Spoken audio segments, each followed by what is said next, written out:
And today's topical discussion, we're looking at the early warning signs of the childhood cancer, and maybe to give you a little bit of the background, all the statistics, all the information that you get there has reported annually. It is seen that it continues, as Uganda, it continues to face a growing burden of the childhood cancer, with an estimated of 1,500 to 3,000 new child and adolescent cancer cases recorded annually.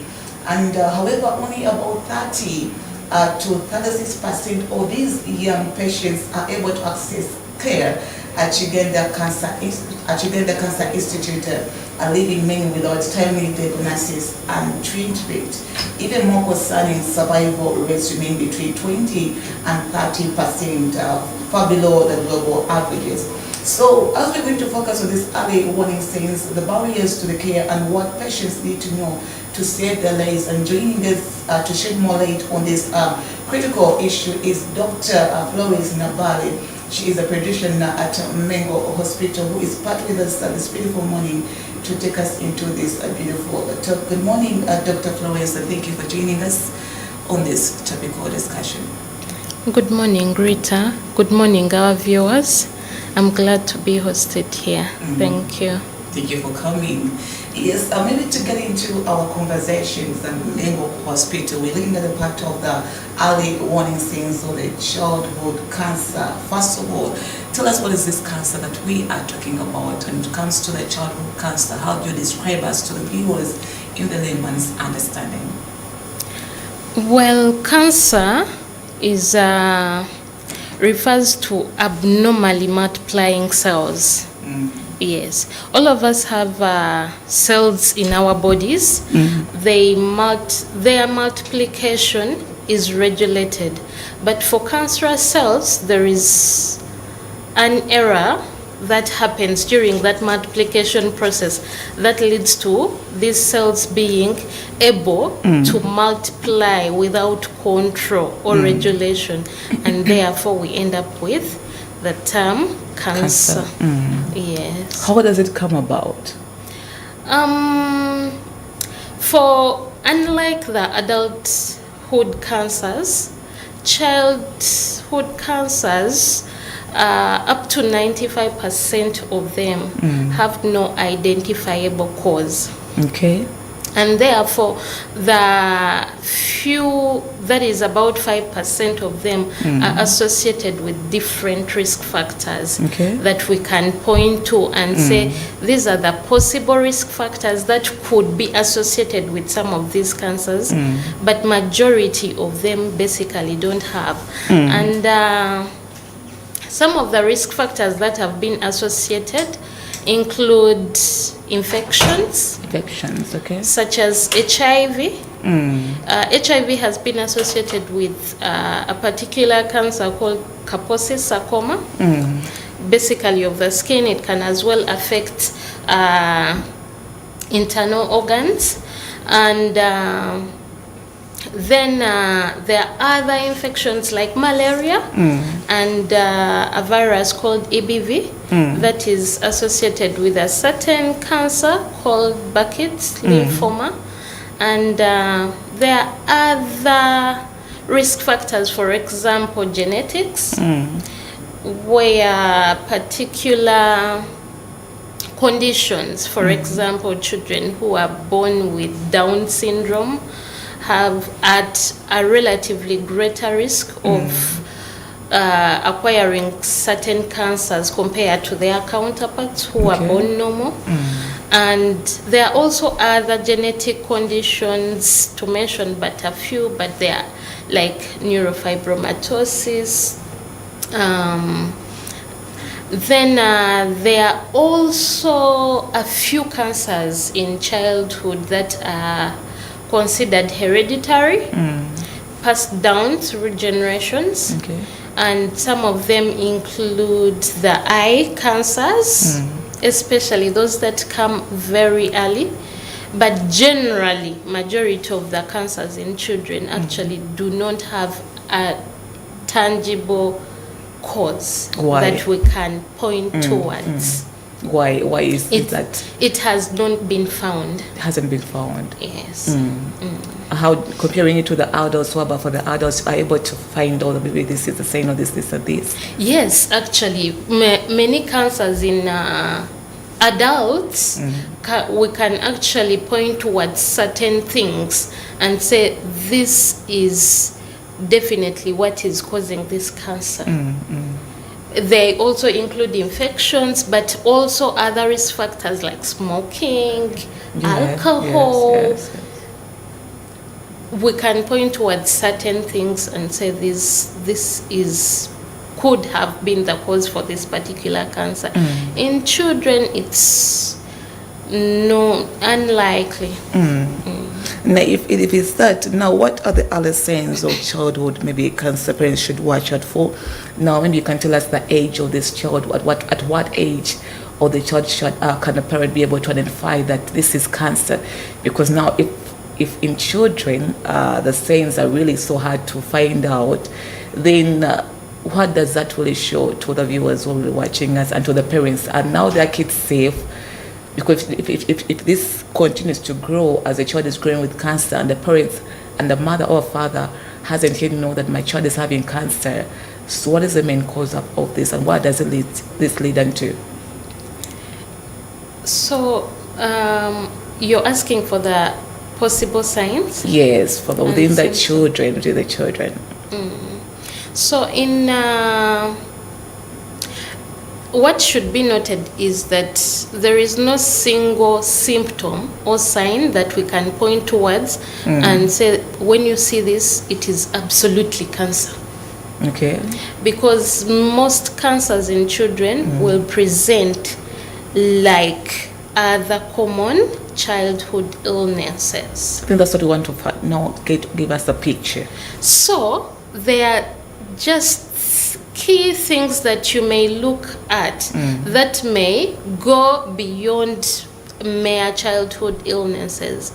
For example, if a child has had persistent fevers of undefined origin, you are not certain why this child is actually persistently having fevers, then it is something for you to actually dig deep and find out what exactly is causing it. And then generalized fatigue. It's not usually for a short period of time, 1-2 days, like the common childhood illness, but they are a bit prolonged, going through 1 week, second week. Whenever, most of the childhood illnesses can, the symptoms can actually last not more than a week. Okay. Though some of them can last longer, but it's unlikely. So whenever we have symptoms that are going beyond a week and plus, you need to think twice. What exactly are you dealing with? It can be the fever, prolonged fevers. It can be generalized fatigue, a feel of being tired. Child is always in bed, used to be very active, nowadays is so weak. Drenching night sweats or evening sweats. Child is profusely sweating.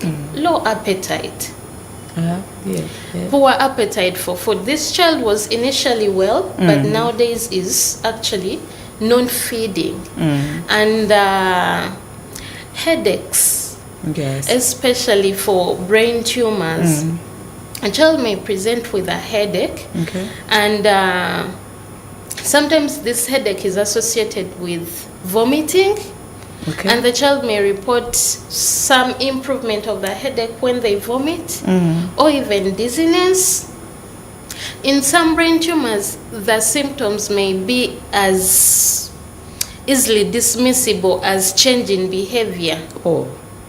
A child who used to be an outgoer is now so withdrawn, or change of handwriting. This child used to write so neatly at school, but nowadays the teachers think maybe this child is stubborn.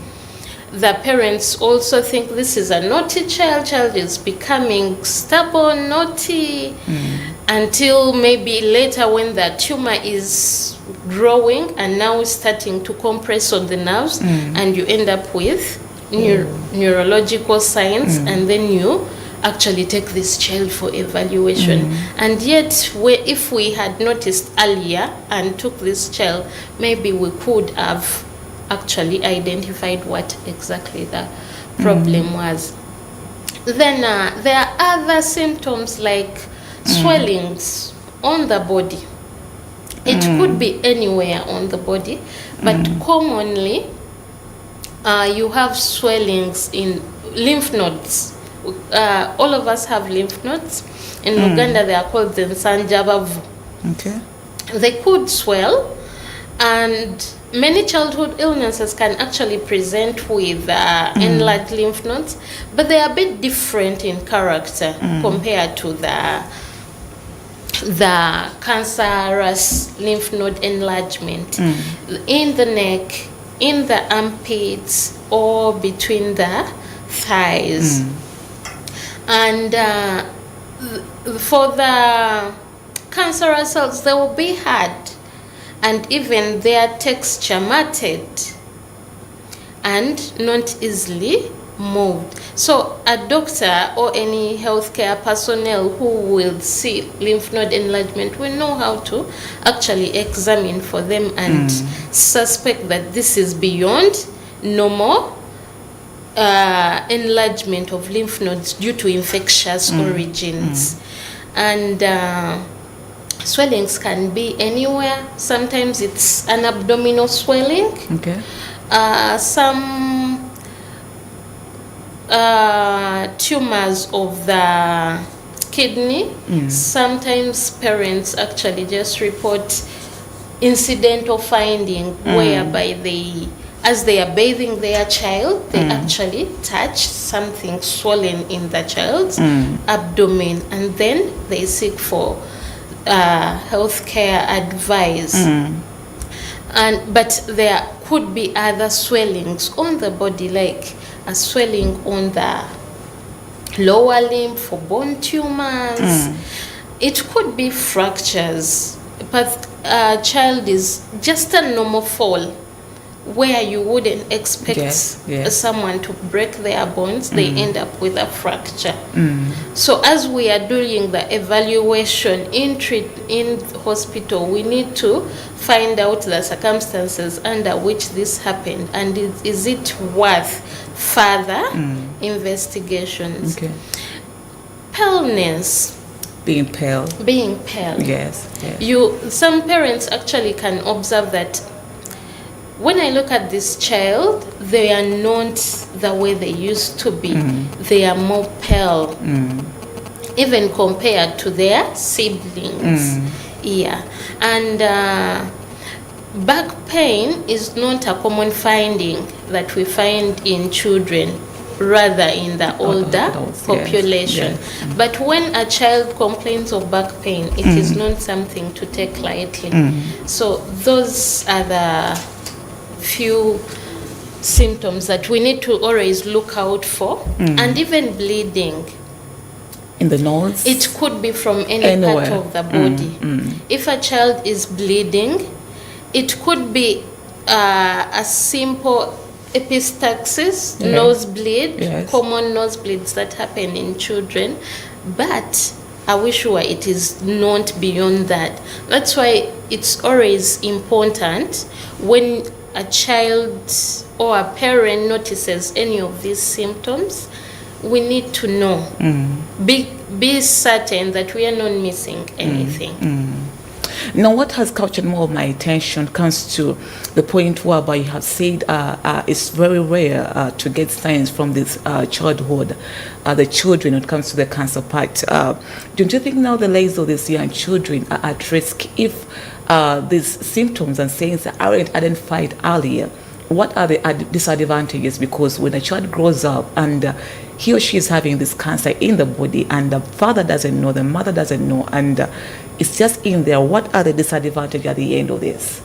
So it actually, most of the cases, like you mentioned, very few of the cases of childhood cancer actually reach the cancer treatment centers That's in right. Uganda. Yeah.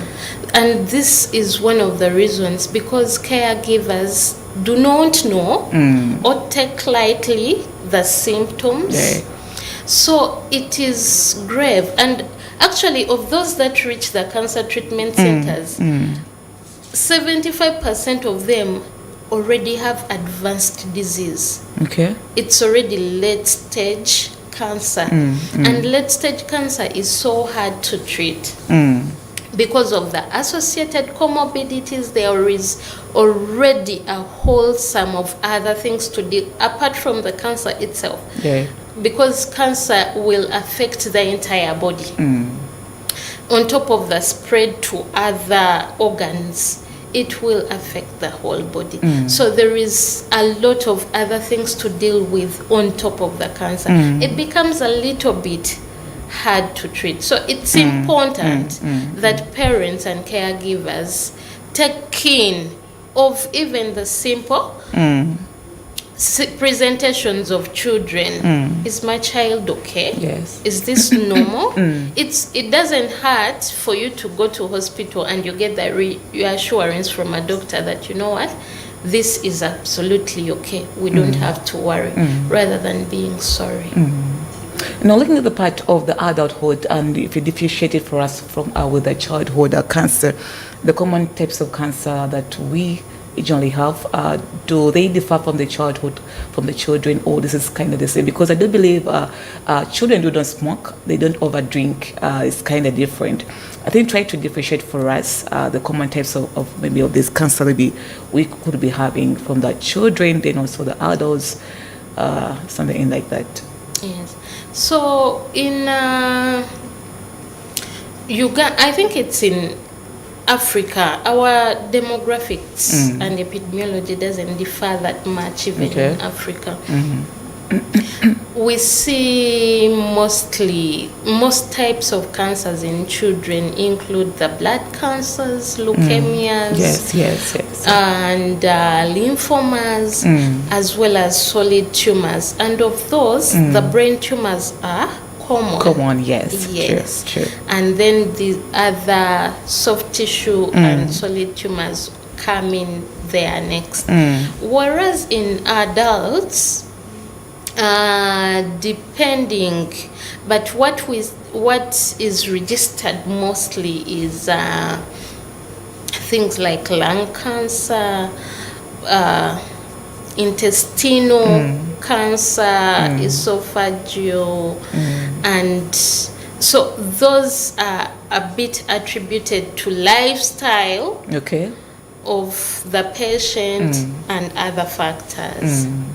The part of the children, you talked about the brain tumors, I think it's most of the common one I think we have had in a country, Uganda. And how does this come about for the brain tumors?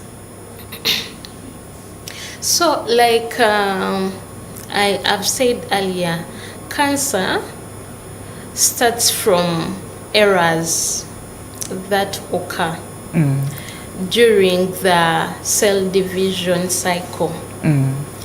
As cells divide, the body has regulatory stops during every cell division cycle. But there are errors that could happen, possibly due to mutations, change of genes. Many times in children, that happens sporadically without any identifiable cause. So when such mutations occur, then we have errors during the cell division. So as cells continue to divide, they lose the normal function and gain abnormal function. So they gain things like inability to die, because cells they are produced, grow, and they die normally. And new cells are produced. But you find that for cancerous cells, they will grow, they are produced in large numbers, continue know they are arrested at particular stages, but they are continuously being produced. And they are not dying off. So it gives us all this picture that we see. Okay, before we get into a quick commercial break, looking at the part of why childhood cancers often diagnosed late, what is the main reason as to why it comes in like that? Well, you see, one of the things that we've mentioned is lack of awareness. Yes. Especially for caregivers and parents. We tend to take lightly the symptoms. Child is misbehaving, doesn't want to do housework, and we take lightly the symptoms. We do not know what is happening. So that is one of the biggest reasons. So we delay in community than coming to hospital. The other reason, actually, because when children present to primary health care givers, Yes. and they are given a pre-diagnosis that this could actually be cancer. But remember, in Uganda, most of our primary health facilities are unable to diagnose because of limited infrastructure to accurately diagnose cancer. So they need to refer to secondary, tertiary facilities.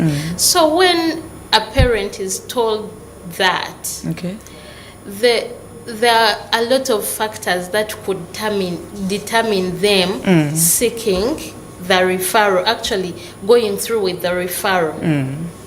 Some of those include the financial status. Sure. Sometimes it is our cultural and traditional beliefs.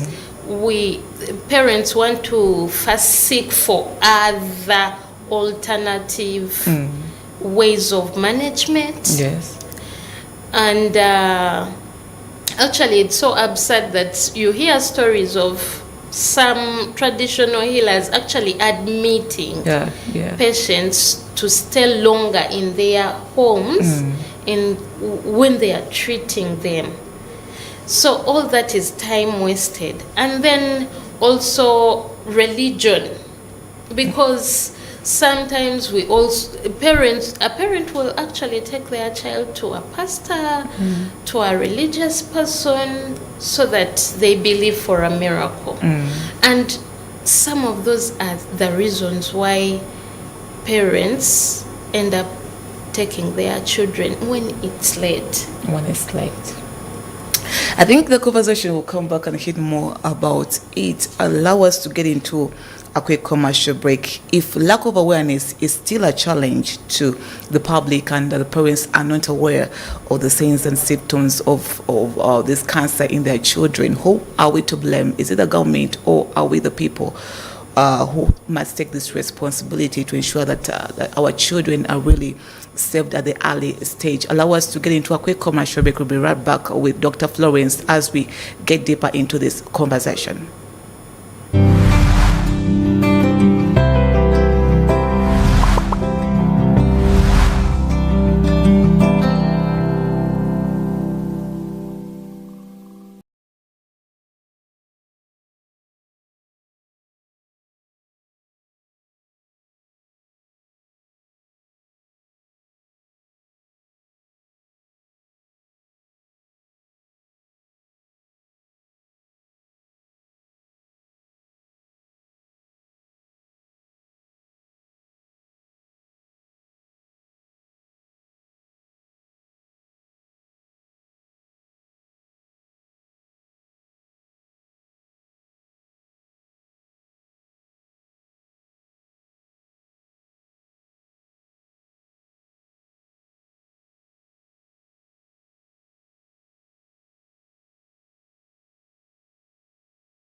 And welcome back from the quick commercial break. Coffee Break is sponsored by Kaiji Coffee Shop by Namirembe Guest House. So every morning you can go to Namirembe Guest House and grab yourself a cup of coffee, and you feel so freshened up. The environment is so glorious, and you'll be able to get it at affordable price. However, yes, before we do a quick commercial break, we were still talking about the issue of the warning signs, the early warning signs of the childhood cancer, most especially among our children we have in a country, Uganda. And joining us, we have been with Dr.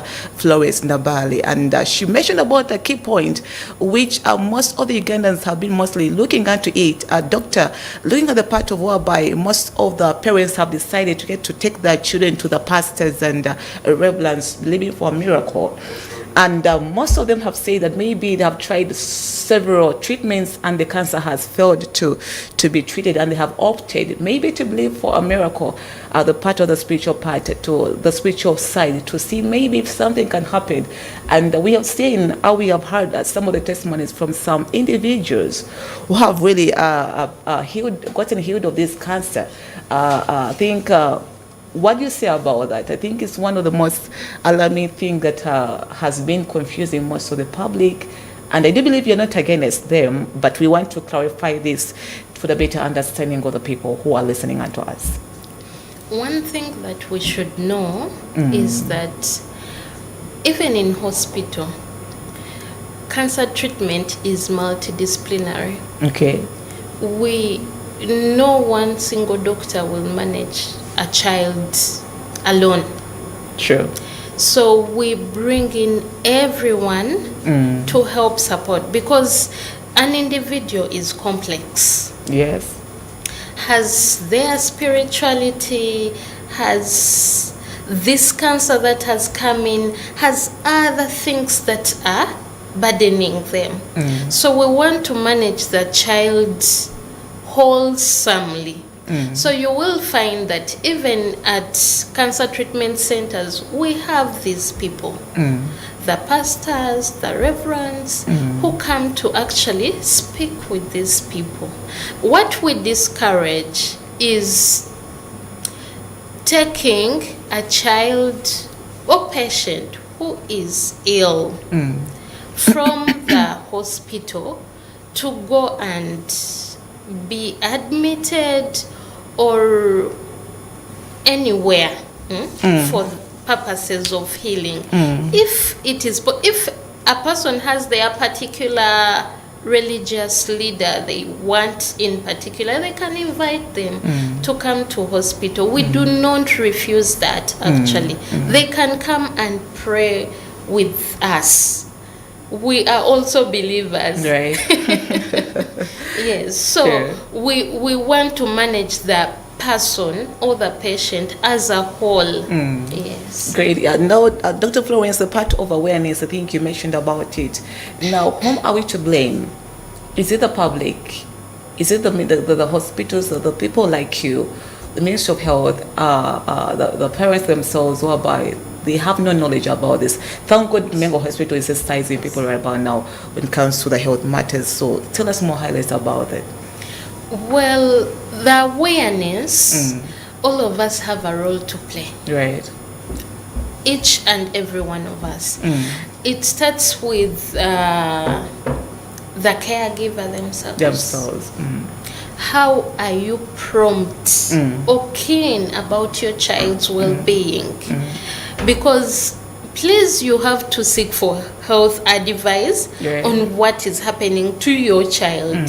Because a doctor in hospital may not necessarily come to your home. Yes. But you, as a mother, father, caregiver, you're the one who is observing this child 24/7. So you're able to notice some of the deviations from normal. Yes. And therefore seek for second opinion. What could this be?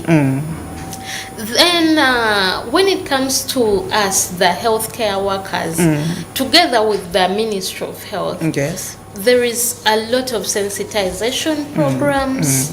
That's why even we celebrate these days so that people can know. On Sunday, we were celebrating the International Childhood Cancer Day. There is also a Childhood Awareness Month. Yes. A whole month where we talk about these things. So I believe that we are actually doing the awareness sensitization campaigns. Maybe we need to do more. Yes. Especially in reaching to the people down in the community. Okay. Yeah. So as Mengo Hospital, what part, your role have you really contributed to this when it comes to the early warning signs of childhood cancer? Because I believe Mengo Hospital is not so much good into this, but what percentage have you contributed to this?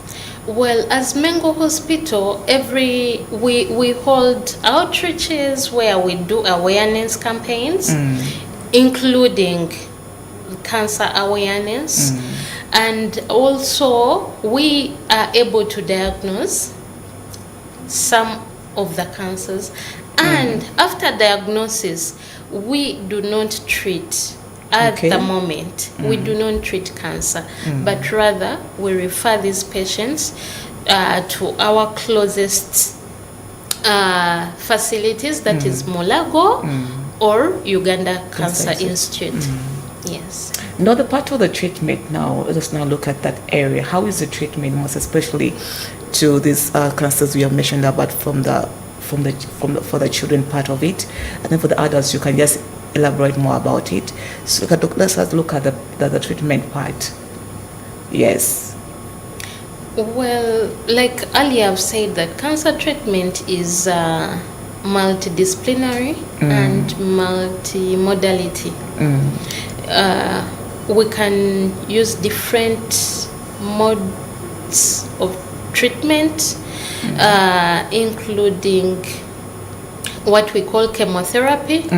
Those are medications that can be administered through the intravenous routes, or medications that we can actually swallow.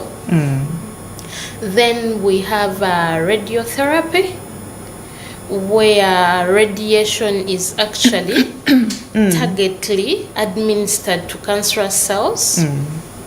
There is also cryotherapy, where cancer cells are frozen. And then there is also advanced stem cell transplants. Yes. So those are some of the things that are done. There is also surgery, especially for solid tumors. Okay. Yes, where depending on where the tumor is, it can be gotten out and other modalities implemented. For example, a surgery can be done to remove, let's say, if it's a tumor, a cancer of the eye, the eye can actually be taken out. Okay. Sometimes, like for kidney tumors, it can actually be taken out, and the child remains with one kidney. If it's just a mass, maybe for sarcomas, bone tumors, amputation to remove the tumor. So you realize that most of the treatments may actually have also side effects. Okay. Because if you look at a child who has previously had two eyes, and we are actually removing one eye to save the child, this child is going to remain with one eye. It has effects on the child. Sure. Especially, how am I going to look? How many children may actually end up being depressed. Sure. So you've amputated one limb, is remaining with one limb. So that is why we involve a team in the management, because at some point you're going to need the psychiatrist to come and talk to this child, and even the caregivers, take them through counseling and coping mechanisms. Now, looking at the part which has taken most of our attention, the part of the, I think most of the times our country again, we have sung so many songs when it comes to the foods, the things that we put in our bodies. So how does it differ to the children also? Is it very possible that even the feeding part of these young children also can lead to the contribution of this increase on cancer? Well, we have not registered there are particular aflatoxins that have been associated with certain cancers, but most of the times in adults. Yes, for children in particular, we've not registered. So they are safer? No. We need to be cautious. If a parent, any parent needs their child healthy. So if it may not be basically taking us to cancer, risk factors for cancer, but these feeds may be actually risk factors for other particular health morbidities that we currently see, because right now we have a rising trend of childhood obesity. Right. You get, and most of the times it rotates around what we are actually feeding our children, and childhood obesity is also a risk factor for many diseases. So food, as in food, what we put in our mouths, needs to be the appropriate balanced diet for both children and adults. It needs to be a good balanced diet.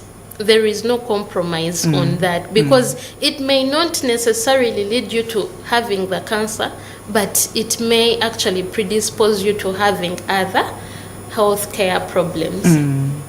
Now, the part of the pregnant mothers, how safe are the kids, are these newborn babies? Is it possible for it to be transmitted, or it's kind of different? I think, paint for us a picture. Well, one of the things, actually, thank you for bringing up that idea. One of the most troublesome thing about cancer is stigma and myths surrounding cancer. To an extent where people think that cancer can easily be spread contagiously from one person to the next, which is absolutely wrong. I cannot get cancer by taking care of someone who has cancer or being in close proximity, eating on the same plate, sharing a cup. No. You cannot get cancer that way. And the same applies to pregnancy. It's not possible for a mother, for example, a mother has cancer and is transmitting this cancer to the baby. It's impossible. Yes. So some of those contribute towards the stigma that we see in community. It becomes so hard for caregivers and parents to seek for support, because community is already segregating them. Even sometimes reintegration in schools after cancer treatment becomes a little bit hard. School, the classmates, the teachers tend to a bit of segregate this particular child just because they have overcome cancer. And yet there is nothing like cancer is going to be transmitted from this person to the next. It's non-communicable. So this information, I think, is clear to the public out there. Now, looking at, as we're coming to a closer of this discussion now, generally Uganda, when it comes to cancer treatment, I think we have been facing that challenge for quite a long time. Maybe talked about the issues of the equipment not being available. Maybe we've seen also others be admitted maybe to other countries maybe to treat cancer. So how do you weigh this to a percentage? And do we have hope that regardless of what is happening, we can still be able to overcome this cancer issue or disease, besides even the things that we put into our bodies. Talk about now, this is general, the children plus the adults. You talk about the things that we use, all those contribute to the cancer. So what is your advice, and what is the way forward? The Ministry of Health has tried so much best to equip some of the I think the hospitals like Uganda Cancer Institute to see that they put in equipments to be able to treat this kind of cancers. So tell us from your perspective as Dr. Florence. Well, cancer can be treated in Uganda, and right now, yes, previously there were issues about the radiotherapy machine, but right now there is no problem. Okay. Actually, right now the Cancer Institute is more equipped to treat. So we've had a lot of support from government. On top of Cancer Institute, there is also a decentralization of cancer treatment, because we've had now starting of the Mbarara, Gulu cancer treatment centers, and even others are coming on board soon. So government has really done a lot in equipping, especially infrastructure-wise, so that we have, everyone can have access to cancer treatment. There is still need, though, for more input, but I think we are on a progressively good trend in terms of treatment of cancer. Yes. Okay, thank you so much, and Dr. Florence, for that wonderful conversation. I do believe we will get more time to expound more, but especially when it comes to the awareness of the public. I think most communities do not know what they're supposed to do and what is supposed to be done. And every Tuesday, to remind you, is Mengo Hospital. We bring different departments to ensure that we get more of the information and knowledge when it comes to our health issues, most especially with the Ugandans in the country, Uganda. And allow me to stop from here, but remind you that Kaije coffee shop located in Namirembe, that is Namirembe Guest House. After here, you can be able to pass over there and grab yourself a cup of coffee at affordable price. The environment is good looking. I think, Dr. Flores, I should bypass in Namirembe Guest House and grab yourself a cup of coffee. Allow us to wish you a blessed Tuesday. My name is Rita, and then we'll meet the coming Thursday, the same time, the same day, only on Church of Uganda Family TV. Shalom.